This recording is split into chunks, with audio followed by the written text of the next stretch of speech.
A poor girl helps the daughter of a millionaire CEO eat again, and what he did next surprised everyone. Before we begin the story, tell us in the comments, where are you watching from? And don't forget to rate this story from 0 to 10 when it's over. Enjoy the story. Yakisoba with cheese, the best in town. Luna Morgan shouted as she waved a colorful sign. At 23, she knew that being embarrassed didn't pay the bills. After 8 hours of work, she had $15 in her tip jar, and rent was due the next day. Special yakisoba with melted cheese, only $8.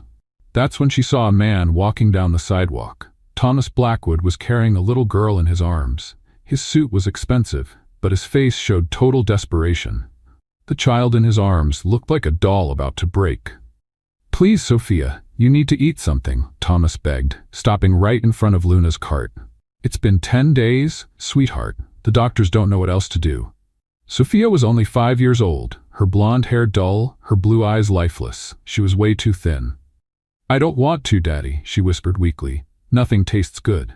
Hearing that, Luna jumped down from the box she was standing on to promote her food. The heartbreaking scene moved her deeply. "What happened to her?" Luna asked, walking closer. "My daughter hasn't eaten in 10 days. I've tried the best doctors, the best restaurants. Nothing works. She's dying in front of me." Luna knelt down to Sophia's level. "Hi, princess. Want to see some magic? I make yakisoba with special powers." "Special powers?" Sophia whispered, curious for the first time in days. "Yes, my yakisoba makes all sadness go away. Want to see?" Luna turned on the heat and tossed noodles onto the hot grill. The sizzle caught Sophia's attention right away. "First, the special noodles," Luna said, stirring the grill. "Then, the most important ingredient, love." She made a motion like she was sprinkling invisible glitter over the noodles. Sophia's eyes widened. She had never seen anyone cook with that much care. Luna chopped onions and peppers, tossing them on the grill with flair. She poured a dark sauce that made the most wonderful sizzling sound. The smell was indescribable, sweet, salty, just perfect. "And now, the magic cheese," Luna announced. She sprinkled cheddar cheese, which melted into golden strings. She served it all on a plate and handed it to Sophia. "Special yakisoba, made with love, just for you." Sophia took the fork with her tiny trembling hands and had her first bite. Her eyes lit up. "Daddy," she cried, smiling for the first time in weeks. "This is really good." Thomas couldn't believe it. His daughter, who had refused all food for 10 days, was now eating with real appetite. Sophia finished the whole plate and asked for more. Luna made another, and Sophia ate every bit. Color returned to her cheeks. She looked like a normal little girl again. "How did you do that?" Thomas asked, moved. "Children can tell when food is made with true love," Luna said. "They feel the difference." "Thank you for getting my daughter to eat," Thomas said. He paid, then left a $50 tip. Luna was stunned. As Thomas helped Sophia down to walk, she whispered something that made him freeze. "Daddy, she cooks just like Mommy used to before she left." Thomas's face turned pale. His eyes filled with panic, like Sophia had just shared a terrible secret. He grabbed Sophia's hand and walked away, leaving Luna standing there with the strange feeling that her life had just changed forever. The next morning, Luna woke up at 5 with her stomach growling. The $50 tip had gone straight to her overdue rent. She had just $2 left to buy ingredients. But she couldn't stop thinking about that man in the expensive suit and the thin little girl. "She cooks just like Mommy used to." Sophia's words echoed in her mind. "Fresh yakisoba. The best in town." Luna shouted, pushing her cart to the same spot as the day before. It was just 7 in the morning when she saw Thomas Blackwood walking toward her. Sophia was beside him, but she dragged her feet with no energy. "Miss?" Thomas waved desperately. "I'm so glad you're here again." "Of course I am," Luna smiled. "Sophia, princess, how are you today?" "Hungry," Sophia mumbled. "Daddy tried to give me cereal for breakfast, but I couldn't eat it. I just wanted your noodles." Luna looked at Thomas. He looked like he hadn't slept. Red eyes, messy hair, wrinkled suit. "I haven't eaten anything since yesterday," Thomas explained. "She refused everything I offered. All she talked about was coming here." "Well then, let's make some more magic yakisoba," Luna said, turning on the heat. As she cooked, Luna watched Thomas. He wore a watch worth more than her rent for a whole year. His shoes were expensive Italian leather. Yet here he was on a dirty sidewalk, begging a street food vendor to save his daughter. "What kind of work do you do?" Luna asked as she stirred the noodles. "I own a tech company," Thomas replied. "Blackwood Industries. You've probably heard of it." Luna almost dropped the spatula. Everyone had heard of Blackwood Industries, one of the biggest companies in the country. You're Thomas Blackwood? The billionaire?" "Millionaire," Thomas corrected. "And what good is all that money if I can't get my daughter to eat?" Sophia finished another full plate. She smiled, played, and looked like a normal little girl again. Thomas watched each bite with tears in his eyes. "Miss," Thomas said once Sophia finished, "I need to make you an offer."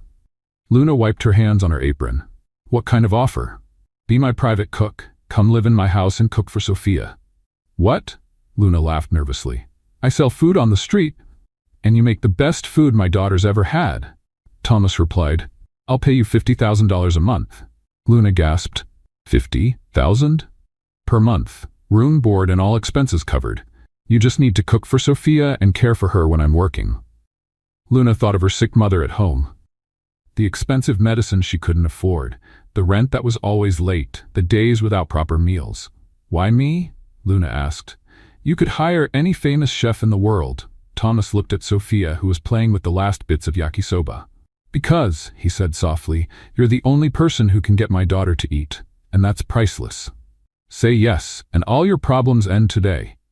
Sophia ran over and hugged Luna's leg. "Come live with us, please." Luna's heart melted. How could she say no to that sweet child? "All right," she whispered. "I accept." Thomas let out a sigh of relief. "Great, can you start today?" "Today?"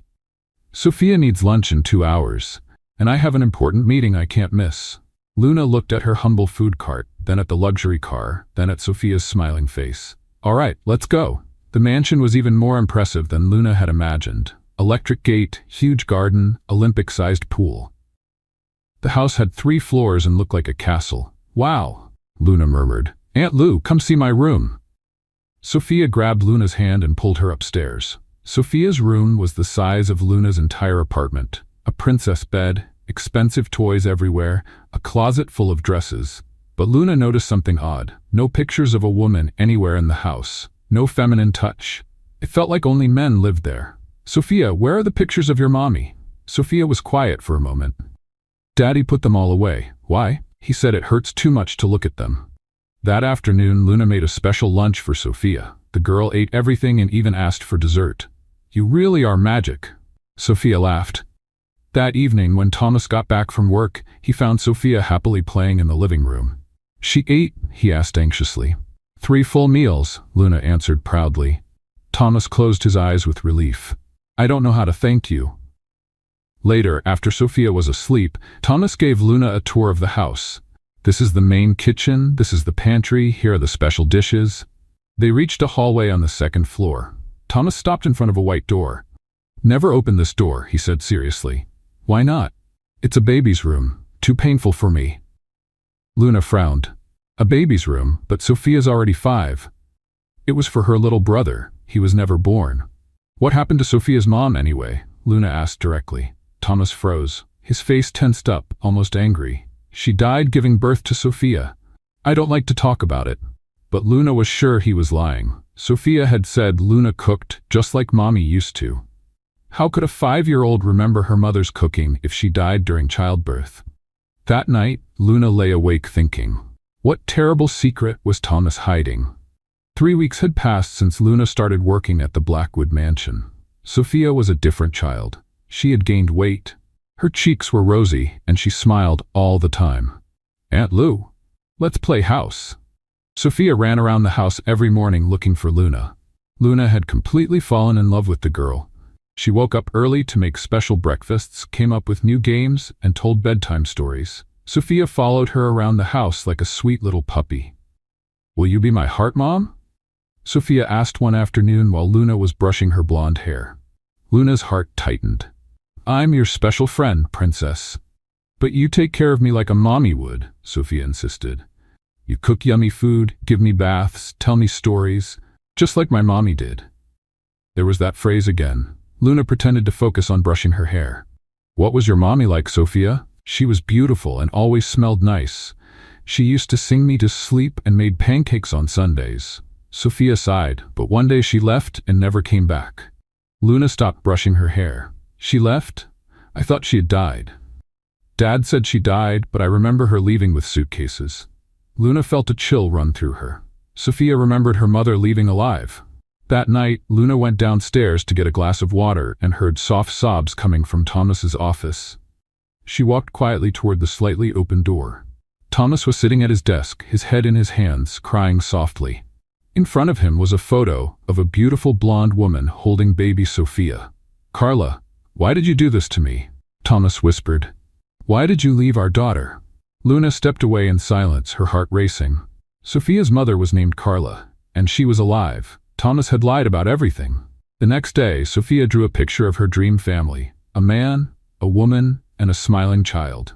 "This is my perfect family," Sophia said, showing the drawing to Luna. "That's Daddy, that's you being my mommy, and that's me." Thomas walked through the room just then, saw the drawing, and his face turned pale. He quickly walked out. "Why did Daddy look sad?" Sophia asked, confused. "I don't know, sweetheart," Luna lied, but she knew exactly why. Thomas was hiding something painful about Sophia's past, and Luna was determined to find out the truth. That afternoon, while Sophia was napping, Luna decided to ask him directly. "Thomas, I need to know more about Sophia's mother." Thomas was reading some papers in the living room. When he heard the question, his whole body tensed. "Why are you so obsessed with this?" he asked coldly. "Because Sophia says things that don't match your story," Luna answered firmly. "She remembers her mother cooking, singing, being alive. She was very young. Her memories are confused."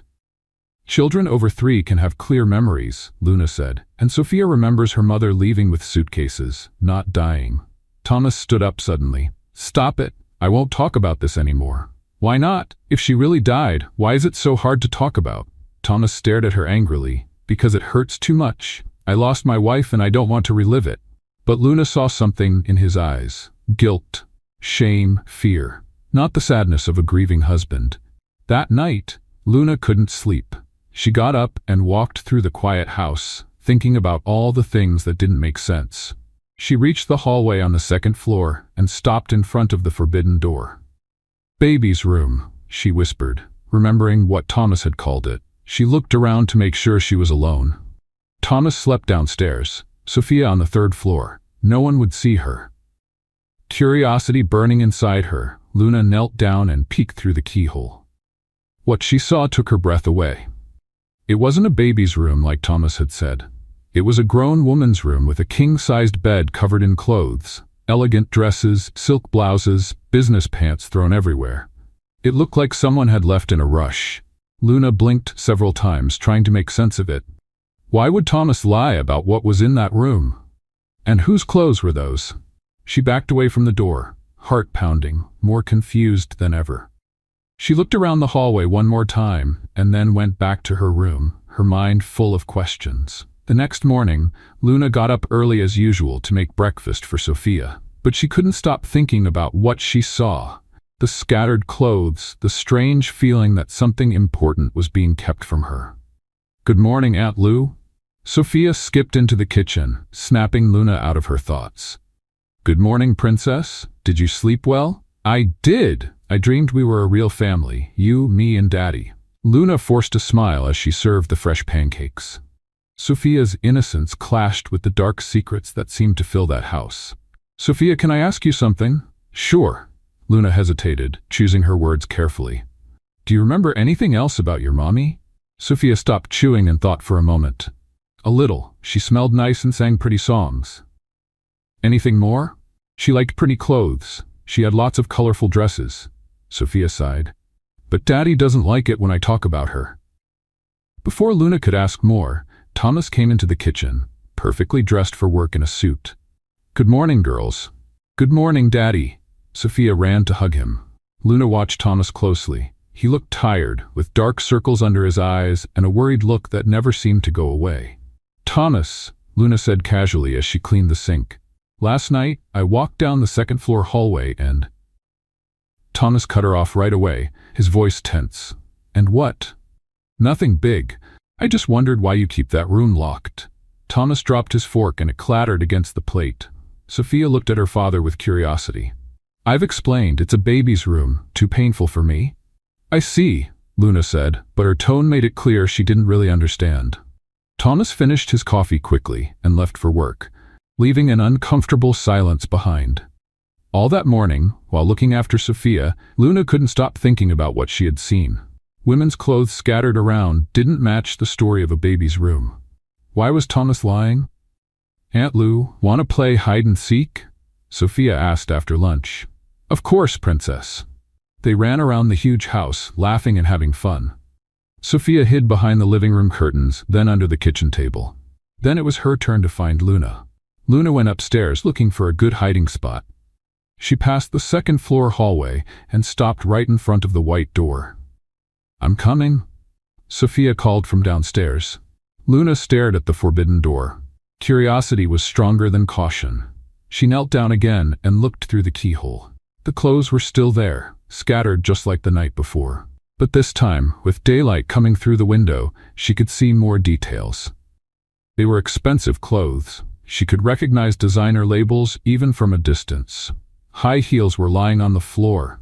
A hairbrush with blonde strands sat on the vanity. Expensive perfumes sparkled in the sunlight. Who had lived in that room? And why did Thomas keep it locked like some kind of forbidden shrine? Found you? Sophia ran into the hallway. Luna stood up quickly, trying to hide what she'd been doing. You got me, smarty pants. What were you doing there? Sophia asked, looking at the door. Oh, nothing. Just thinking. Sophia suddenly looked serious. Daddy doesn't like people near that door. Why not? I don't know. He gets mad. Sophia lowered her voice like she was telling a secret. One time the cleaning lady got close and he yelled at her. Luna felt a chill. What kind of secret could make someone react like that? The rest of the day went by as usual. Sophia played, ate well, took a bath, and listened to bedtime stories. But Luna couldn't relax, still bothered by the mystery of that room. When Thomas came home from work that night, Luna was waiting in the living room. How was your day? He asked as he loosened his tie. Quiet. Sophia ate well and we played a lot. Thomas smiled genuinely for the first time in days. I don't know how to thank you, Luna. Sophia's completely changed since you arrived. She's a wonderful child. She is. She's the most important thing I have in this world. Luna saw an opportunity to ask. Thomas, can I ask you another question about her mother? His expression changed immediately. What do you want to know? What was she like? Sophia asks sometimes, and I don't know what to say. Thomas stayed silent for a long moment, staring off into space. She was complicated, he finally said. Beautiful, but complicated. Complicated how? She liked expensive things, clothes, jewelry, trips. She was never satisfied with what she had. Luna felt a twinge of recognition. Expensive clothes scattered in that locked room. It must be hard for Sophia to grow up without her mother. That's why you being here matters so much, Thomas said, looking straight into her eyes. You fill a space I could never fill on my own. Luna's heart beat faster under his intense gaze. There was something more than just gratitude in those green eyes. Thomas, I know it's too soon to say this, he stepped closer, but you're not just the cook here. You've become part of our family. Luna felt butterflies in her stomach. The closeness, his scent, the honesty in his voice, everything made her feel drawn to him.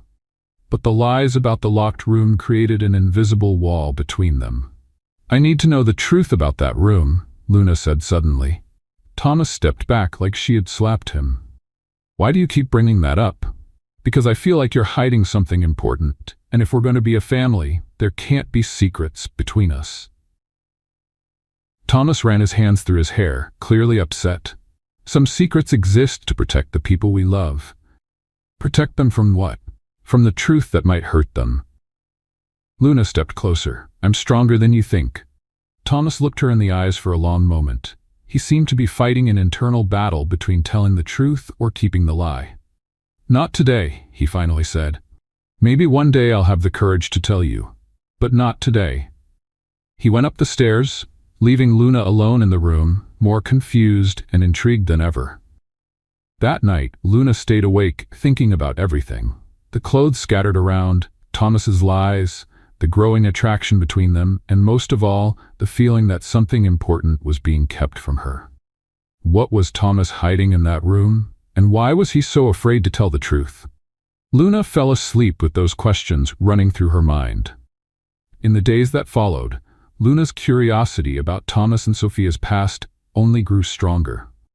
She couldn't stop thinking about the scattered clothes in the off-limits room, and Thomas's obvious lies were making her more and more uneasy. One sunny afternoon, while Sophia was playing in the garden, Luna decided to take a closer look around the house. She already knew all the main rooms but had never really explored Thomas's office. "Aunt Lou, I'm going to play with my dolls," Sophia shouted, running to her room. "All right, sweetheart, call me if you need anything." Taking advantage of Sophia being busy, Luna walked to the office. The door was slightly open, like it always was during the day. She entered slowly, looking at every detail. The walls were decorated with Thomas's business diplomas and certificates. There was a large, dark wooden desk and shelves full of books about business. But what caught her attention were the picture frames on the desk. Luna walked over, curious. There were several photos of Thomas at business events, and others of him with Sophia at different ages. But in the back of the desk, partly hidden behind some objects, there was a frame turned face down. She glanced toward the door to make sure she was alone, then carefully turned the frame over. The photo showed a younger Thomas, smiling genuinely next to a stunning blonde woman. She was wearing an elegant dress and holding a small child in her arms, Sophia, who looked about 2 years old. Luna's heart raced. Sophia was 2 in that photo. That meant her mother was alive at least until Sophia turned 2, completely contradicting Thomas's story about her dying during childbirth. Luna picked up the frame with trembling hands, studying every detail of the picture. Sophia looked happy in the arms of the blonde woman, who had striking blue eyes and a confident expression.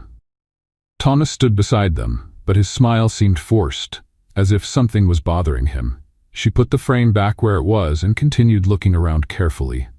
She opened the desk drawers gently, searching for more clues. In the middle drawer, she found more loose photographs. She took a few and looked through them quickly. All of them showed the same blonde woman with Sophia at different ages. Sophia as a baby, Sophia at 1 year old, and Sophia at 2, playing in the mansion's garden. In one photo, the woman was cooking in the kitchen with Sophia sitting on the counter, watching. Sophia looked happy and relaxed, as if it were a normal part of their lives. "That's why Sophia remembers the taste of her mother's cooking," Luna whispered to herself. She quickly put the photos away and closed the drawer. Her mind was racing with what she had discovered. Thomas had clearly lied about his wife dying in childbirth. Sophia's mother had been alive when she was at least 2 years old. So what had really happened to her? Why would Thomas make up such an elaborate lie? And where was that woman now? Luna left the office with more questions than answers. The rest of the afternoon, while taking care of Sophia, she looked at the little girl with fresh eyes. "Sophia, do you remember when you were very little?" she asked, while brushing the girl's hair. "A little bit. I remember a lady who used to live here and made yummy food like you. What did she look like?" "She had yellow hair and smelled nice. She used to sing me to sleep." Sophia paused to think. But one day she left and never came back. Luna felt a chill. Sophia really did remember her mother. "Do you miss her?" "I used to, but now I have you." Sophia hugged Luna tightly. "You're better than her because you'll never go away, right?" Luna's heart tightened. "Of course I'm not going anywhere, sweetheart." That night, when Thomas came home from work, Luna watched him with growing suspicion. He greeted Sophia warmly, had dinner with them, helped put the little girl to bed. He seemed like a loving, devoted father. But why lie so much about the past? After Sophia was asleep, Thomas settled in the living room to read some work documents. Luna walked over with a cup of tea. "Thank you," he said as he accepted the drink. "You always know how to take good care of us." "It's my job," Luna replied, but her voice sounded colder than usual. Thomas looked at her closely. "Is everything all right? You seem different today." Luna hesitated. Part of her wanted to confront him about the photos, but something held her back. "I'm just tired. You work too much. Maybe you should take a day off." "No need. I like taking care of Sophia." Thomas gave a gentle smile. "She loves you. I've never seen my daughter so happy and healthy. She's a special girl." "She really is. She's the most important thing I have in the world." Thomas paused. And you've become very important to us too, Luna. Luna felt butterflies in her stomach, but her doubts about his lies created an invisible wall between them. Thomas, can I ask you something? Of course. Why don't you ever talk about the past, about how your life was before? Thomas tensed up right away. I'd rather not remember painful times. But sometimes talking helps you heal. Not always. Thomas stood up suddenly. I'm going to work a bit more in the office. He left the room, leaving Luna alone with her suspicions. She knew she had only uncovered the tip of the iceberg. Thomas was hiding much bigger secrets about Sophia's mother's disappearance. And Luna was determined to uncover the whole truth, no matter how much it might hurt her. The next morning, Luna woke up still thinking about the photos she had found in the office. She went downstairs to prepare Sophia's breakfast, but found Thomas already in the kitchen, talking on the phone with a tense voice. No, you don't understand how serious this is, Thomas said, pacing back and forth. If we don't find a solution, the company will go under in 30 days. Luna stopped at the kitchen entrance, not wanting to interrupt. Thomas looked desperate, running his free hand through his messy hair. What do you mean the investors are backing out? They signed contracts. Thomas hit the counter with his fist. Listen, if we lose this project, we all lose everything. Everything. Luna had never seen Thomas so shaken. He always seemed so confident and in control. I don't care if it's the weekend. I want everyone at the company in 2 hours. We have to find a solution before it's too late. Thomas hung up and leaned on the counter, breathing heavily. That's when he noticed Luna standing in the doorway. How long have you been there? He asked, trying to hide his panic. Just got here. Is everything okay? Yes, just work problems, Thomas lied, but Luna could see the fear in his eyes. At that moment, Sophia came downstairs, cheerful as always.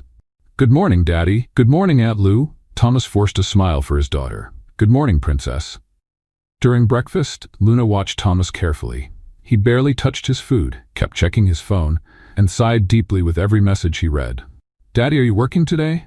It's Saturday, Sophia said, biting into a piece of toast. Unfortunately, yes, my love. Daddy has some important problems to solve. After Sophia finished eating and went off to play, Thomas got ready to leave. Luna walked him to the door. Thomas, if you need to talk about anything, I'm here. He looked at her with sincere gratitude. Thank you, Luna. You have no idea how much your presence here means to me. After Thomas left, Luna spent the day taking care of Sophia, but she couldn't stop thinking about the phone call she had overheard. Thomas's company was in serious financial trouble. That night, after Sophia was asleep, Thomas came home looking worn out. His clothes were wrinkled, and his eyes were red from exhaustion. How was it? Luna asked as she served him dinner. Terrible, Thomas admitted. Absolutely terrible. Luna sat at the table with him. Do you want to talk about it? Thomas hesitated, then let out a deep sigh. The company is on the brink of bankruptcy.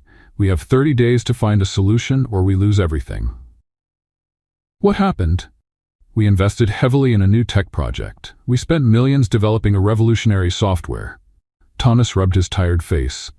But when we presented it to the investors, they backed out. They said the market wasn't ready. Luna frowned. But if the software is really that innovative, wouldn't other investors be interested? It's more complicated than that.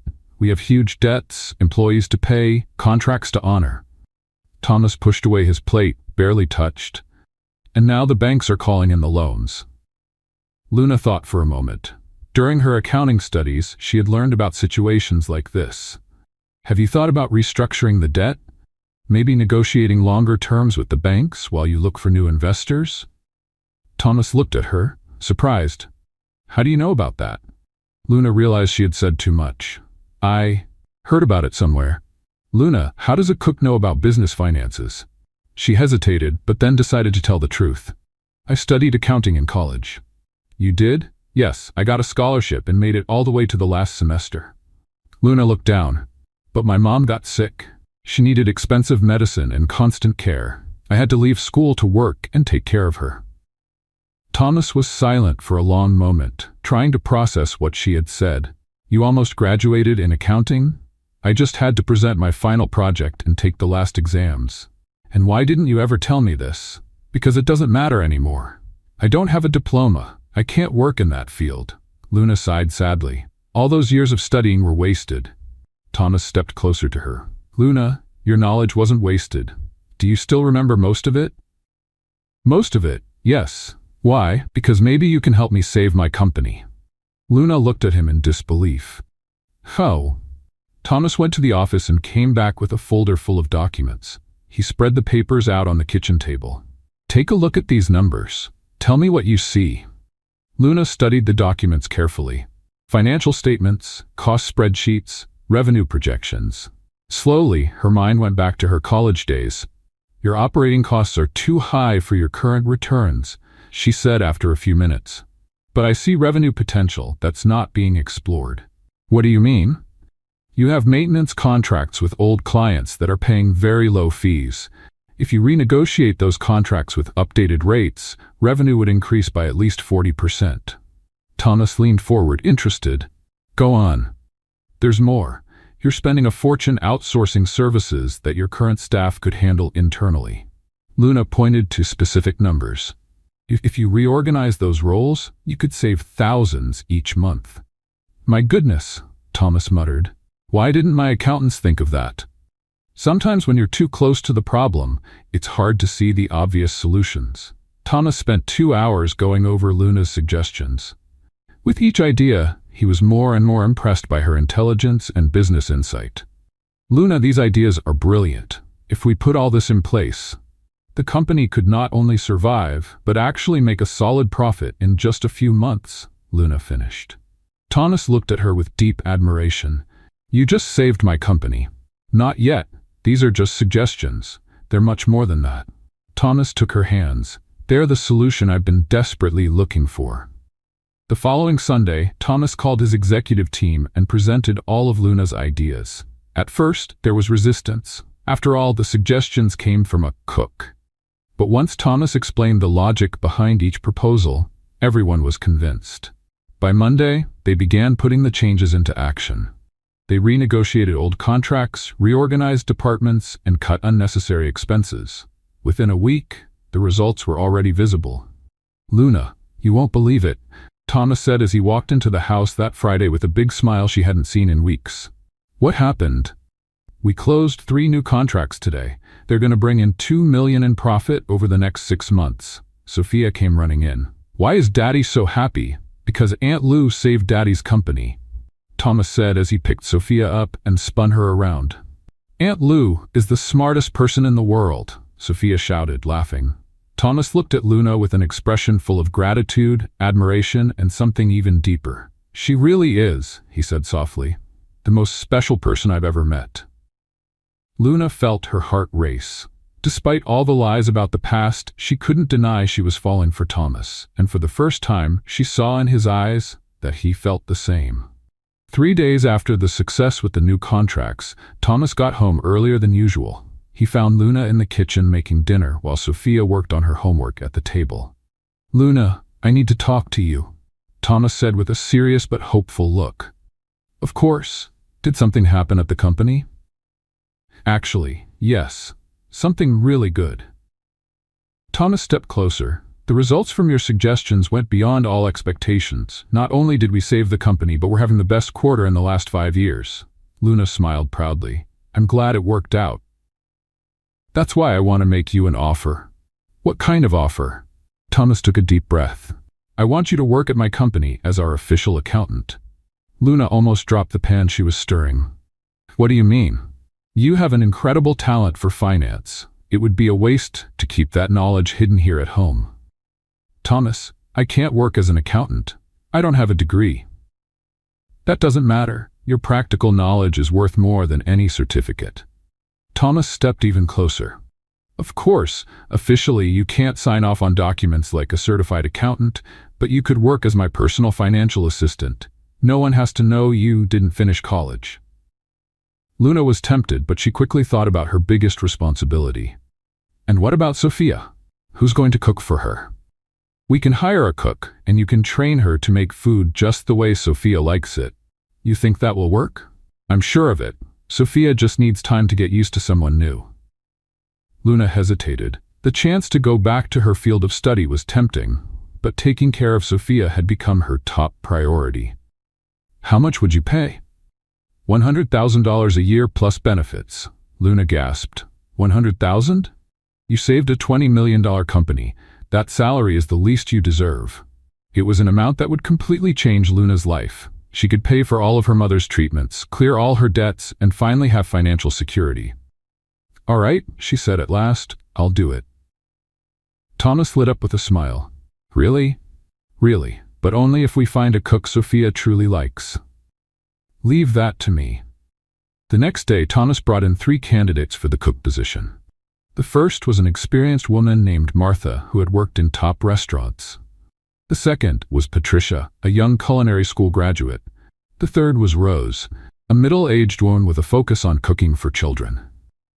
Luna spent the whole morning teaching each of them how to prepare Sophia's favorite meals: special yakisoba, heart-shaped pancakes, and sandwiches cut into fun shapes. "The secret is care," Luna explained to Martha. "Sophia can tell when the food is made with love." When Sophia came home from school, she tried each cook's food. She tasted everything politely, but Luna could see she wasn't excited about any of them. "Which one did you like best, sweetheart?" Luna asked. Sophia looked at the 3 women, then back at Luna. "The food was good, but what? It didn't taste like yours, Aunt Lou." Thomas sighed. "Sophia, you need to give them a chance."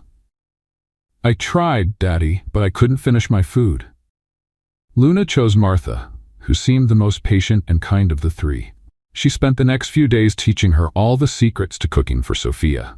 "She likes when the vegetables are cut in fun shapes," Luna explained, "and always add a little love to every dish." Martha laughed. "How do you put love in food?" "By thinking about how you want the person to feel happy while you cook." During Luna's first week at the company, Martha was in charge of all Sophia's meals. But things didn't go well. Sophia ate just a few bites of lunch and refused dinner completely. On the second day, she barely touched her breakfast. "Daddy, where's Aunt Lou?" Sophia asked, pushing her plate away. "She's at work, sweetheart. Martha made this meal with lots of care, but it doesn't taste the same." On the third day, Sophia hardly ate anything. Thomas called Luna at the office, clearly worried. "She's refusing to eat again. I'm afraid she'll go back to how she was before." Luna's heart sank. "I'm coming home now." When she got home, she found Sophia pale and low on energy, just like when they first met. "Aunt Lou," Sophia ran to hug her. "I missed you so much." "I missed you too, sweetheart. Want me to make your favorite dinner?" "Yes, please." Luna made the special yakisoba with love and care. Sophia ate every bite and smiled for the first time in days. "Now that's more like it," Sophia said, satisfied. That night, after Sophia went to bed, Thomas and Luna talked about the situation.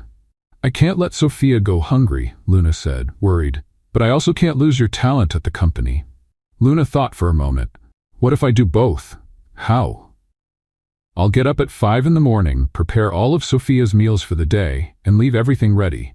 Then I'll go to work like normal." Thomas frowned. "Isn't that too much for you?" "Sophia is my priority. If it means getting up earlier, I'm okay with that." "Are you sure?" "I'm sure. I can handle both responsibilities." Starting the next day, Luna set a new routine. She woke up at 5 in the morning and carefully prepared breakfast, lunch, and snacks for Sophia. She left everything ready so Martha only had to warm it up and serve it at the right times. Then she headed to the company, where she impressed Thomas and the whole team with her intelligence and dedication. She came back home in the late afternoon to personally make Sophia's dinner. It was tiring, but seeing Sophia happy and well-fed while also fulfilling her professional dream made it all worth it. "You're amazing," Thomas said one evening, watching Luna play with Sophia after dinner. "Why? Because you managed to do everything perfectly." Luna smiled, feeling like she was finally exactly where she was meant to be. 2 weeks after officially starting her new role, Luna had already become a key member of the financial team. She arrived every day at 8 in the morning, after waking up at 5 to prepare Sophia's meals. "Good morning, Luna," employees would say as she walked through the halls. Thomas had created a special position for her, senior financial assistant, which allowed her to take part in important meetings without raising questions about her lack of a diploma. Only the 2 of them knew that secret. At her first meeting with investors, Luna impressed everyone with her accurate analysis and innovative suggestions. "Miss Morgan, your projections are incredibly detailed," said Mr. Wilson, one of the main investors. "Where did you study?" Luna felt her heart race, but she calmly answered, "I learned through hands-on experience, working with different companies." Thomas quietly supported her. "Luna has a natural gift with numbers, something I rarely see even in those with formal degrees." After the meeting, Thomas and Luna walked together to the parking lot. "You were perfect in there," Thomas said with admiration. "Thank you for giving me this opportunity. Thank you for saving my company." They looked at each other for a moment that lasted longer than usual. Luna felt butterflies in her stomach when she realized Thomas was looking at her, not as an employee or a cook, but as a woman. "Luna, Mommy, Daddy." Sophia came running from the car, interrupting the moment. The nanny was right behind her. "Princess, what are you doing here?" Thomas asked, picking her up. "The nanny brought me to see where you work." Luna smiled, but her heart skipped a beat when Sophia naturally called her Mommy. Thomas noticed too, and his eyes filled with emotion. In the following days, Luna and Thomas grew closer. Long talks about work turned into personal conversations. Their looks during meetings lingered longer than necessary. Their hands would accidentally touch when handing papers. "You've completely changed my life," Thomas said one night while they worked late. "What do you mean?" "Sophia is happy. The company is doing great, and Thomas paused. "I feel alive again." Luna felt her heart beat faster, but there was always a shadow between them, the secrets Thomas was keeping about the past. Meanwhile, other employees were starting to feel resentful about Luna's rapid rise. Richard Santos, senior accountant for 15 years, and Patricia Lima, administrative manager for 10 years, began meeting in secret. "How does a street cook suddenly land such a high-level position?" Richard muttered during a coffee break. "Something doesn't add up." Patricia agreed. "She came out of nowhere, and now Thomas treats her like some kind of financial genius." "I'm sure there's something fishy going on," Richard said in a low voice. "I'm going to look into her past." "Be careful Thomas doesn't find out," Patricia warned. "He's clearly emotionally involved. He can't see she might be fooling all of us." Unaware of the scheming, Luna continued giving her all to the company and to Sophia's care. But she started to notice something different at work. Cold stares, conversations that stopped when she walked by, being subtly left out of some groups. "You're imagining things," Thomas said when she brought it up. "You're exceptional. It's natural that some people feel jealous." But Luna was sure Richard and Patricia were plotting something against her. The question was, what were they planning? The campaign against Luna started subtly. Richard and Patricia began spreading small, seemingly innocent comments around the company halls. "It's strange how Luna always knows exactly what to say in meetings," Patricia murmured to other employees. "It's almost like she knows the questions ahead of time." "It's definitely suspicious," Richard agreed. "A street food vendor suddenly becoming a corporate finance expert? Something doesn't add up." The rumors spread quickly. Employees started questioning Luna's qualifications, her rapid rise in the company, and how close she was to Thomas. "I heard she doesn't even have a college degree," said the receptionist. "She's probably got something going on with the boss," another employee hinted. Luna started noticing suspicious looks and conversations that stopped when she walked by. But the worst was yet to come. Richard began spending late nights at the office, changing important documents. He purposely added mistakes to financial reports and left them on Luna's desk, making it look like she was the one responsible. The following Monday, during a board meeting, Mr. Hamilton, the chairman of the board, pointed out serious problems with the numbers presented. "These figures are completely wrong," Hamilton said, flipping through the score unnoticed. Thomas looked at Luna, confused. "Luna, did you review these numbers?" Yes. I checked them on Friday. Everything was correct when I finished," Luna answered, genuinely confused. "Well, they're not correct now," Hamilton replied coldly. "These discrepancies could have cost the company millions." After the disastrous meeting, Thomas called Luna into his office. "What happened in there?" "I don't know, Thomas. I swear I reviewed everything carefully. There were no mistakes when I submitted the report." Thomas wanted to believe her. But the board was under a lot of pressure. The following week, more errors showed up. This time, Richard was even more careful. He altered accounting records and planted evidence that made it look like Luna had tried to cover up major financial losses. "This looks like deliberate fraud," Patricia said dramatically during an emergency meeting. "Someone is trying to sabotage our company." All eyes turned to Luna. She felt like the ground had dropped out from under her. "I would never do that," she said, her voice shaking. "Why would I sabotage the company I work for?" "Maybe to cover your own mistakes," Richard suggested. Thomas stood up quickly. "That's enough. Luna saved this company. I won't accept these groundless accusations." "Thomas, with all due respect, you may be too close to the situation to see things clearly," Hamilton said. "Maybe your personal connection with Miss Morgan is affecting your judgment." "What personal connection?" Thomas asked, but everyone in the room knew about his growing closeness to Luna. After the meeting, Thomas and Luna walked in silence to the parking lot. "Why do you defend me so much?" Luna asked suddenly. Thomas stopped walking. "What do you mean? You're risking your reputation for me. Why?" Thomas looked into her eyes deeply. "Because I trust you, more than I probably should." Luna felt her heart race. There was so much emotion in his voice, so much vulnerability. "Thomas?" "No," he shook his head. "I can't say what I'm thinking. Not now, not like this." Meanwhile, Richard pushed further into his private investigation of Luna. He hired a private investigator to dig into her past. 3 days later, Richard received a report that made him smile maliciously. "Patricia, you're not going to believe what I found," he said, showing her the documents. "What is it?" Luna Morgan never graduated from anything. She dropped out of college in her last semester. No diploma, no certification, no qualifications at all. Patricia's eyes widened. "That means that she's working illegally as an accountant, and Thomas knew it the whole time." Luna, meanwhile, had started her own investigation. She came in earlier and stayed later, trying to figure out who was sabotaging her work. One night, while reviewing old files, she found some strange inconsistencies. Documents she was sure she had completed correctly now had obvious errors.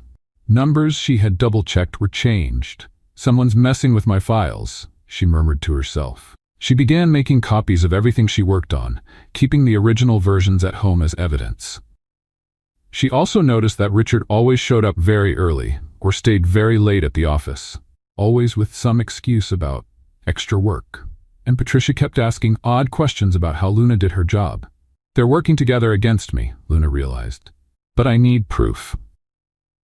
At home, Thomas was battling his own demons. He watched Luna playing with Sophia after dinner, seeing how happy they were together, how they seemed like the perfect family. But the secrets from his past haunted him. "I need to tell her about Carla before it's too late, and I lose Luna forever," he thought alone in his office. "But what if she leaves me once she knows the truth?"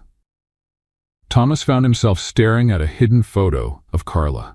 His ex-wife was beautiful, elegant, seemingly perfect, but inside she was cold, calculating, and selfish.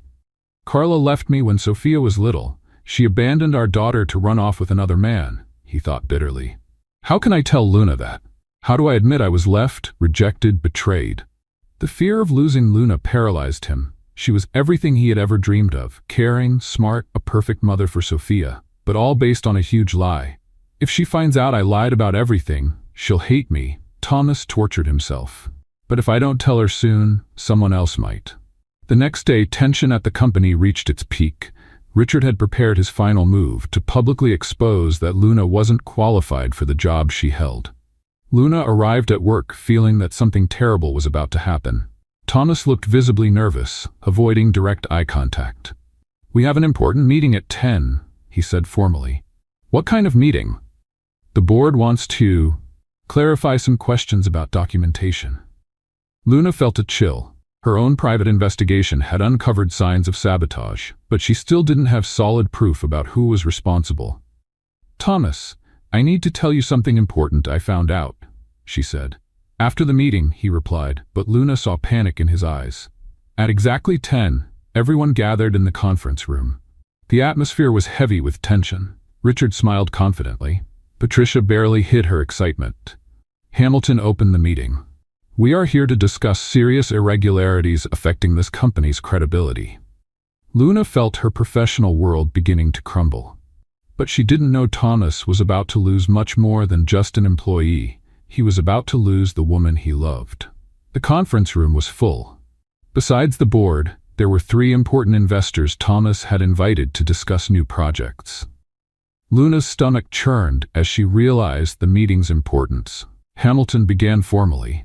"Gentlemen, we called this meeting to clarify issues about the integrity of our internal processes." Richard stood up, holding a folder full of documents. "Mr. Hamilton, with your permission, I would like to present alarming evidence I have found." "Go ahead," said Hamilton. "I discovered our company has been hiring employees without the necessary qualifications for highly responsible positions." Richard looked directly at Luna. Specifically, Miss Luna Morgan, who holds the position of Senior Financial Assistant, never graduated from any university. A shocked murmur spread through the room. The investors exchanged worried glances. "Continuing," Richard said dramatically, "she dropped out of her accounting course in the final semester and never obtained any professional certification. Technically, she is working illegally." Luna felt the world collapsing around her. Her worst fears were unfolding in public. Mr. Wilson, one of the main investors, stood up indignantly. "How is it possible that our company, handling millions, has an unqualified person controlling our finances?" "I can explain." Thomas stood up. "Thomas, no," Luna whispered, but he ignored her. "I hired Luna knowing her academic situation," Thomas said to the whole room. "She saved this company from bankruptcy with brilliant ideas no certified accountant ever came up with." "That's unacceptable," Hamilton exploded. "You put the entire company at legal risk. Luna is more capable than any certified professional who's worked here," Thomas defended. "The results speak for themselves." Patricia spoke up. "But Thomas, she's also responsible for the serious errors found in recent reports. Errors that almost cost millions. Errors someone deliberately planted," Luna finally found the courage to say. "Are you accusing your colleagues of sabotage?" Hamilton asked sternly. "I'm saying someone altered my documents after I finished them." Richard laughed sarcastically. "Of course, always blaming others for your own mistakes." Mr. Wilson turned to Thomas. "Mr. Blackwood, how can we trust a company that employs people illegally and then protects them when they make serious mistakes?" "Luna didn't make any mistakes," Thomas insisted. "That doesn't matter anymore," Hamilton said coldly. "The company's reputation is at risk. Both you and Miss Morgan need to step away temporarily while we sort this out." "What do you mean, step away?" Luna asked. "Suspended with pay while we investigate all the reports you prepared," Hamilton explained. "And Thomas, you will be temporarily replaced because you're involved in this situation." The investors began to stand. "We will reconsider our partnership until this is resolved," Wilson said as he left the room. After everyone left, Luna and Thomas were alone in the conference room. "Why did you do that?" Luna asked, tears in her eyes. "Do what?" "Defend me in front of everyone. Now you're in trouble because of me." "I don't care about." "I do care," Luna burst out. "You lost your position at the company you built because of me." "Luna, listen. No, this is all my fault. I should never have taken this job." Luna grabbed her purse. "I'm leaving." "Where to?" "Away. I'm going back to my old life and leaving you all alone." Thomas followed her to the parking lot. "You can't leave." "I can. You and Sophia will be better off without me. Sophia loves you. She needs you. Sophia will get used to it. Kids are strong." Thomas held Luna's arm. "And what about me? Have you thought about how I feel?" Luna looked him in the eyes for the first time since the meeting. She saw desperation, fear, and total vulnerability. "Thomas, I love you," he said simply. "I love you more than anyone I've ever loved. I can't lose you." Luna's heart broke. "You're just confused because of all this." "I'm not confused. I know exactly how I feel." Luna stepped back. "I need time to think." She got in her car and drove home, leaving Thomas alone in the parking lot. That night at home, Sophia immediately noticed something was wrong. "Why are you both sad?" the little girl asked during dinner. "Just work problems, sweetheart," Thomas said, forcing a smile. "Is Aunt Lou going to keep living with us?" Luna avoided looking at Sophia. "Maybe it's better if I go back to my old home." "No," Sophia started to cry. "You can't leave. You're my mom now." "Sophia, I'm not your mother." "You are. You take care of me, make tasty food, and give me love. You're my mommy from my heart." Luna left the table to hide her tears. That night, Luna packed her bags. She was determined to leave the next morning and let the Blackwoods live their lives. But at 3 a.m, she heard crying from Sophia's room. She ran to see what was wrong. "Bad dream, princess? I dreamed you left and never came back," Sophia sobbed, "just like my real mom did." Luna held Sophia tight. "It was just a dream. Promise you won't leave?" Luna couldn't answer. The next day, Sophia refused breakfast completely. She also refused lunch. By afternoon, she was pale and weak, just like the first days they met. She stopped eating again, Thomas said desperately to Luna. In just one day, she went back to how she was before. "It's because of the stress," Luna explained. "No, it's because you're leaving. She can feel it." Thomas kneeled in front of Luna. "Please don't go. Sophia needs you. I need you more than I can say." Luna looked at Sophia, fragile and sad on the couch. "Okay," she whispered, "I'll stay." The next day, while Sophia played in the garden, Thomas decided it was time to tell the whole truth. "Luna, I need to tell you something very important," he said seriously. "About Sophia's past, about her mother." Luna turned to him, finally ready to hear the truth. "Sophia's mother didn't die giving birth. Actually, Daddy, Aunt Lou." Sophia ran into the room crying. "I had a terrible nightmare, even though I'm awake." Thomas stopped in the middle of his confession. Sophia ran into his arms, trembling with fear. "What is it, princess?" "I dreamed a bad woman wanted to take me away from you." After calming Sophia and putting her to bed, Luna and Thomas sat in the living room with new determination. "I can't run from these problems anymore," Luna said. "I'll stay, and we'll fix this together." "Are you sure?" "I am. Sophia needs stability, and I won't let Richard and Patricia destroy everything we've built." Thomas moved closer on the couch. "Thank you for staying. I don't know what I'd do without you." "First, we need to clear our names," Luna said firmly. "Do you really believe someone is sabotaging my work?" "I believe it completely. I know your skills. Those mistakes weren't accidents." Luna grabbed her laptop. "Then let's prove it. I need to show the evidence I've collected." She opened files she had secretly saved, original versions of reports before they were changed, comparisons between documents, suspicious timestamps on file edits. "Look at this," Luna said, pointing at the screen. "I finished this report on Friday at 5 p.m., but the system shows it was modified Saturday at 2 a.m. Thomas studied the data. "Who has access to the files on weekends?" "Only senior staff with office keys. Richard, Patricia, you, and me." "Richard always shows up at the office at strange times," Thomas remembered. "He says he likes working when it's quiet." They spent the whole night going through files, looking for patterns in the changes. Luna made strong coffee to keep them awake. "Here's another one," Thomas said, pointing out discrepancies. "All the changes happen after 6 p.m. or on weekends." "And always on the documents I prepared," Luna added. "Never on other employees' reports." Working side by side, sharing discoveries and theories, Luna and Thomas felt closer than ever. The challenge was bringing them together deeply. "Luna," Thomas said during a break, "even if we get through this, I want you to know, I don't regret standing up for you. You risked your career for me. I'd risk much more than that." Their eyes met in a meaningful moment before they went back to work. The next day, they kept digging. Thomas used his temporary authority to check the building's security logs. "Look at this," he said, showing records on the screen. "Richard entered the building Saturday at 1:47 a.m.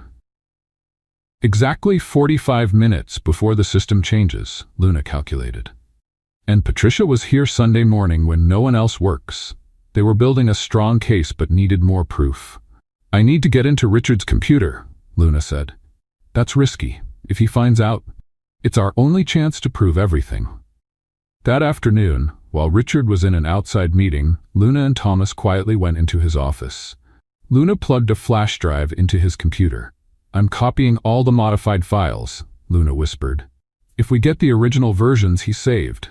"Someone's coming," Thomas warned, looking down the hallway. Luna finished the transfer quickly, and they left the office. That night, while going through the copied files, they made a shocking discovery. "My God," Thomas murmured. "Look at these email conversations." Messages appeared on the screen between Richard, Patricia, and someone identified only as JM. "The plan is working." Blackwood Industries will go bankrupt in 2 weeks. Perfect. When the company breaks, I'll buy it for a bargain, and we'll keep our jobs in the new management. Luna read with growing horror. They weren't just trying to hurt me, they wanted to destroy the whole company. And look who JM is, Thomas said, pointing to a more detailed email. James Morrison, Luna read. I don't know that name. I do. He's my biggest competitor. He's been trying to buy my company for years. The pieces of the puzzle came together. Richard and Patricia weren't acting out of personal jealousy. They were hired to sabotage the company from inside, causing its bankruptcy so Morrison could buy it cheaply. They used my situation as the perfect scapegoat, Luna realized. An employee without a degree would be blamed for all the problems. But thanks to your suspicions, we found the truth, Thomas said, impressed. Working together late into the night, they organized all the evidence, damaging emails, access logs, document comparisons, modification histories. We have enough proof to take them down, Luna said, satisfied. And to save our company, Thomas added.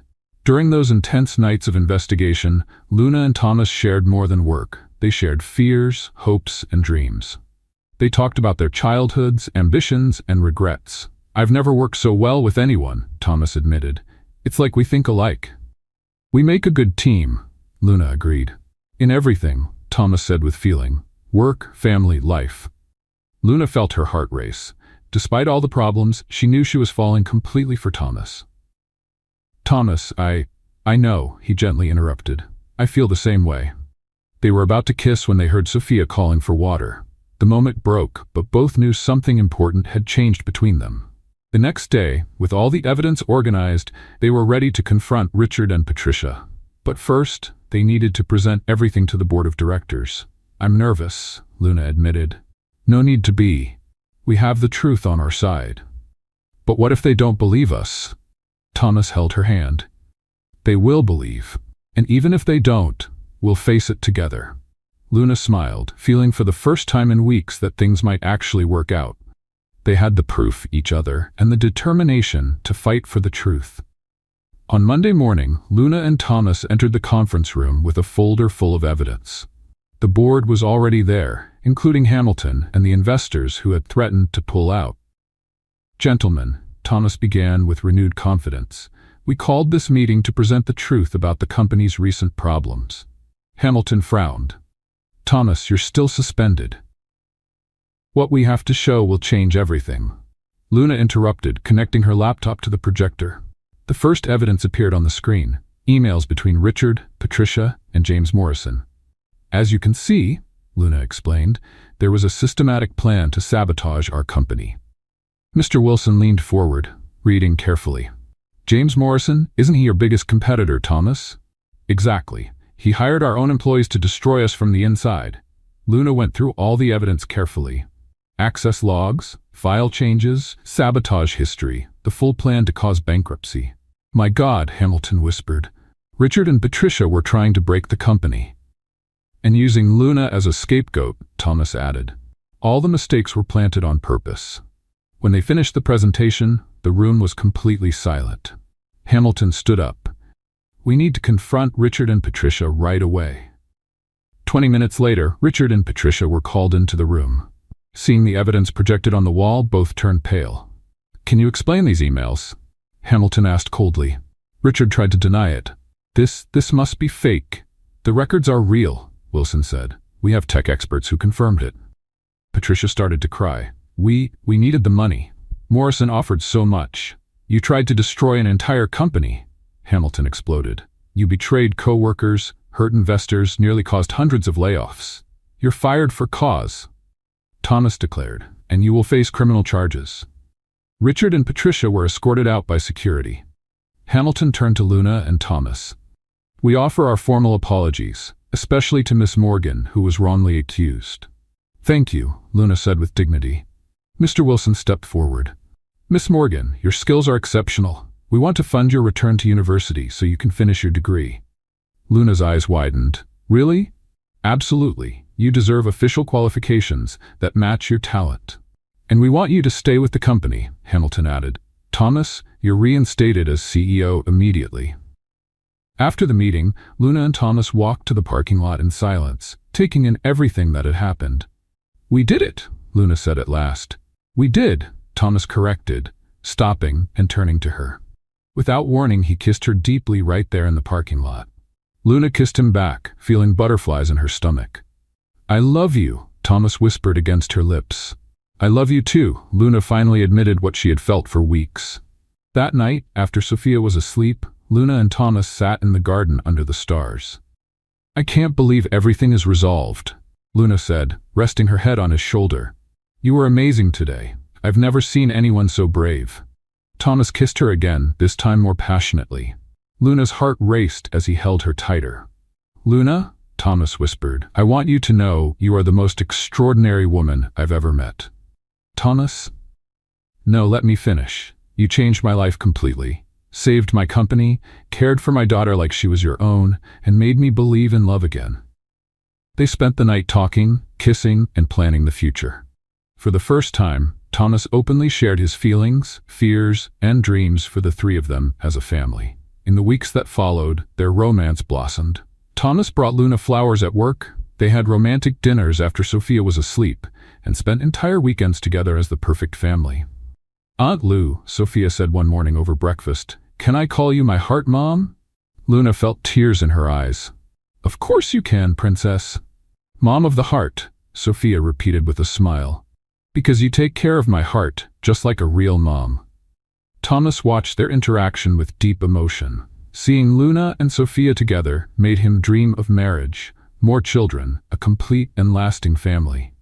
Secretly, Thomas started planning a marriage proposal. He picked out a stunning diamond ring, planned a romantic proposal, and imagined Sophia as the flower girl at their wedding. But the more he planned the future, the heavier the guilt about the past weighed on him. "How can I marry Luna while keeping such a big lie?" he thought alone in his office. "She deserves to know the truth about Carla." The secret about Sophia's mother was becoming harder to carry. Thomas knew he needed to tell Luna about the abandonment, about how Carla left them for another man, about all the lies he had told to protect Sophia. "But what if Luna leaves me when she finds out I was abandoned?" he tortured himself. "What if she thinks I'm weak because I was rejected?" One night, while Sophia played in the living room after dinner, Thomas finally found the courage. "Luna, I need to tell you something very important about Sophia's past." Luna stopped washing the dishes and turned to him. "What is it?" "About her mother, about what really happened." Thomas took a deep breath, ready to confess everything. "The truth is, she didn't die in childbirth. Actually, Carla." The doorbell rang loudly, interrupting him. "Who could that be at this hour?" Luna asked, looking at the clock. It was almost 9 at night. Thomas turned pale. Something about the doorbell's insistence gave him a terrible feeling. "Daddy, someone's at the door," Sophia shouted from the living room. "I'll get it," Thomas said, his voice tense. Luna followed him to the front door. Thomas looked through the peephole, and his face went white as a sheet. "Thomas, what is it? Who is it?" He slowly unlocked the door, as if opening the gate to hell. On the other side stood a stunning blonde woman, dressed in expensive clothes and shining jewelry. She smiled coldly as the door opened. "Hello, Thomas," the woman said in a cold voice. "I missed you." Luna looked confused, glancing between Thomas and the stranger. "Thomas, who is this woman?" The blonde woman looked at Luna with clear contempt. "I'm Carla Blackwood, his wife." Luna felt her world collapse. "Wife? But you said she was dead." Thomas closed his eyes in total despair. His worst nightmare had come true. Carla had come back. "Thomas, what is happening?" Luna shouted in absolute shock. "Who is this woman?" Thomas looked like he had seen a ghost. His hands trembled as he held the door. "Luna, I can explain." "Explain what?" Luna looked between him and the blonde woman. "You said your wife was dead." Carla laughed coldly. "Dead?" Thomas always had a wild imagination. "Thomas, answer me now," Luna demanded. "Who is she?" Thomas closed his eyes in despair. "Luna, this is Carla, my ex-wife." "Ex-wife? You said she died giving birth." "I lied," Thomas admitted in a broken voice. Luna felt like she had been punched in the stomach. "You lied about everything?" Carla walked into the house without being invited, looking around at the luxury with calculating eyes. "I see you did very well, Thomas. The house is even more beautiful." "What do you want here, Carla?" Thomas asked, his voice tense. I came for what's rightfully mine. Daddy, who is this lady? Sophia appeared in the room holding her teddy bear. Carla looked at Sophia with a mix of interest and coldness. My, how you've grown. Sophia instinctively hid behind Luna. Aunt Lou, who is she? Carla approached Sophia. I'm your mother, dear. No, you're not, Sophia shouted. My mom is Aunt Lou, go away. Sophia, calm down, Thomas said, picking her up. Luna was in total shock. Thomas, explain to me right now what's going on. Thomas took a deep breath, knowing he couldn't run from the truth anymore. Carla didn't die giving birth. She abandoned us when Sophia was 2. Abandoned how? She ran away with another man, Thomas said, pain in his voice. Left Sophia and never looked back. Carla laughed without humor. What a dramatic story, Thomas. I just chose to live my life. Luna looked at Carla, horrified. You abandoned your own daughter? I was too young to be a mother. I wanted freedom, adventure, to see the world. With my money, Thomas added bitterly. And why are you back now? Luna asked. Carla smiled coldly. Because I found out Thomas is very rich now, much richer than when I left. The truth hit Luna like a lightning bolt. You came back for the money? I came to claim my share of the inheritance, and to get my daughter back, of course. You're not my mother, Sophia shouted, crying. My mother is Aunt Lou. She really loves me. Carla looked at Sophia with indifference. You'll get used to me again. Luna felt anger explode inside her. How can you be so cold to your own daughter? And you, who are you again? Carla asked, looking at Luna with disdain. The new babysitter? I am. Luna hesitated, realizing she didn't know how to define herself in that moment. Luna is important to us, Thomas said. Oh, I see, Carla smiled cruelly. The new girlfriend. How romantic. Thomas found a replacement for me. You betrayed me and abandoned me, Thomas exploded. You have no right to come here and pretend to be upset. I have every right. I'm still legally your wife. Luna felt the world collapse again. You're still married? We never officially divorced, Thomas admitted. You lied to me about everything. Luna shouted. How can I trust a single word that comes out of your mouth? Luna, please let me explain. Explain what? That you're married? That your wife didn't die? That you made a fool out of me for months? Carla watched the argument with satisfaction. Looks like I caused some trouble in paradise. Luna grabbed her purse. I can't stay here anymore. Don't go, Thomas begged. I need you. You needed to be honest with me. Sophia started crying desperately. Aunt Lou, don't leave me alone with her. Luna's heart broke seeing Sophia in panic, but she was too hurt to think clearly. I need time to process all of this, Luna said as she left the house. In the following days, Carla settled into the mansion as if she never left. She hired expensive lawyers and started a fierce legal battle. I want full custody of Sophia and half of all the assets, she told her lawyers. Thomas tried to fight back. She abandoned Sophia. She has no rights. I'm the biological mother. That counts a lot in court. Meanwhile, Luna stayed at a cheap hotel, trying to process everything that had happened. She felt completely betrayed by Thomas's lies. 3 days after Carla's arrival, Luna started feeling morning sickness. At first, she thought it was stress, but when the symptoms continued, she decided to take a pregnancy test. The result shocked her completely. Positive.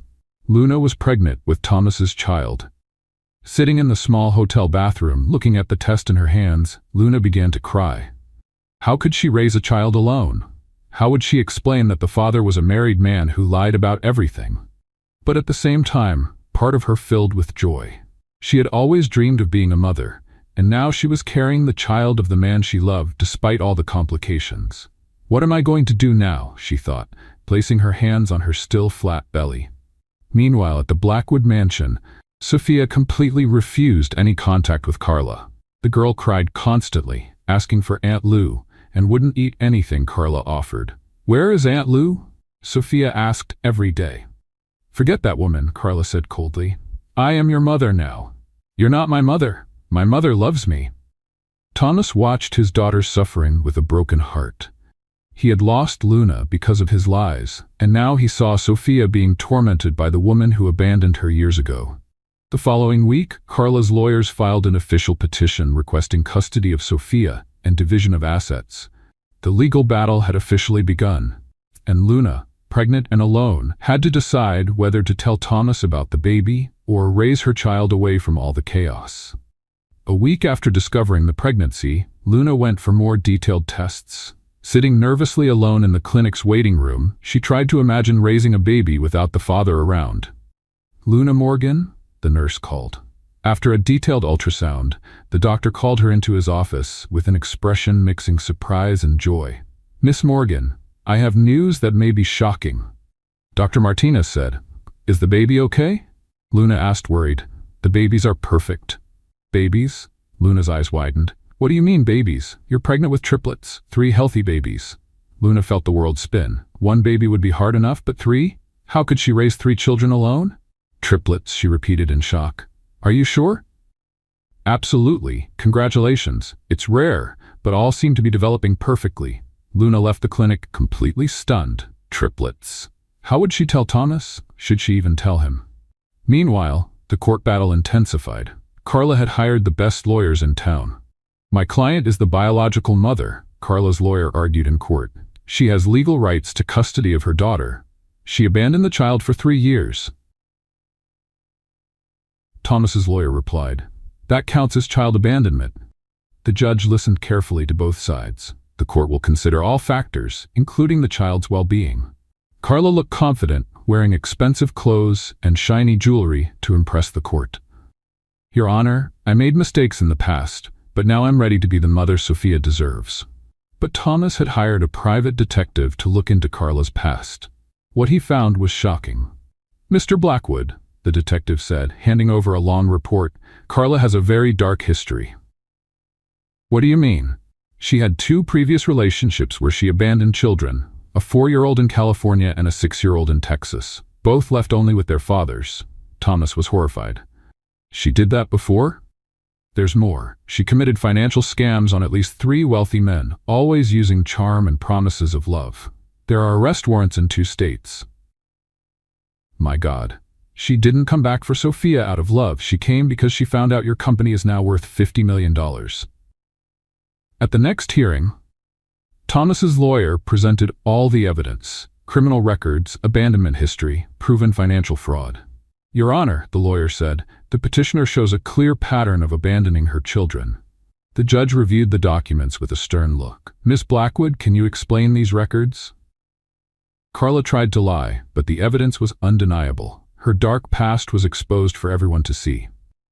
The most moving moment was when Sophia, only 5 years old, was called to testify. "Sophia, can you tell me who takes care of you?" the judge asked gently. "My daddy and my mommy Luna," Sophia answered clearly. "And this lady?" the judge pointed to Carla. "She's not my mother. She left when I was little, and left me all alone." Sophia began to cry. "I want to stay with my daddy and my mommy Luna. She really loves me." Sophia's brave testimony moved the whole courtroom. The judge's decision was final. Carla Blackwood loses all parental rights over Sophia due to proven abandonment and a criminal record. She must also pay $100,000 in damages for the emotional harm caused to the child. Carla left the court furious but defeated. Her plans to take advantage of Thomas's wealth had completely failed. That night, Thomas went to see Luna at the hotel. He found her sitting on the bed, staring out the window. "Luna, please listen to me," he begged, kneeling on the floor. "Thomas, I know I lied to you about everything. I know I broke your trust." Thomas had tears in his eyes. "I lied because I thought if you knew I was abandoned, you'd leave me too. I couldn't bear to lose you." Luna looked at him, seeing real sincerity and desperation. "I lied out of fear, not cruelty. Carla destroyed me when she left, and I was terrified of going through that again." "Thomas, I'm pregnant," Luna said suddenly. He stopped talking, taking in the news. "Pregnant? With triplets?" Thomas was silent for a long moment, then a big smile spread across his face. "Triplets? Our children?" "Yes." Thomas stood up and hugged her tightly. "Luna, this is wonderful. We're going to have a big, happy family. Aren't you upset I didn't tell you sooner?" "I'm too happy to be upset." A week later, Thomas planned the most romantic proposal possible. In the mansion garden, with rose petals and lit candles, he knelt down with a dazzling diamond ring.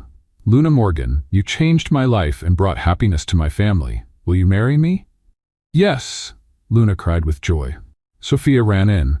"Now Aunt Lou is really going to be my mommy." The wedding was a small, emotional ceremony, with Sophia shining as the flower girl. Luna looked beautiful in her white dress, her baby bump already showing. The next months were pure happiness.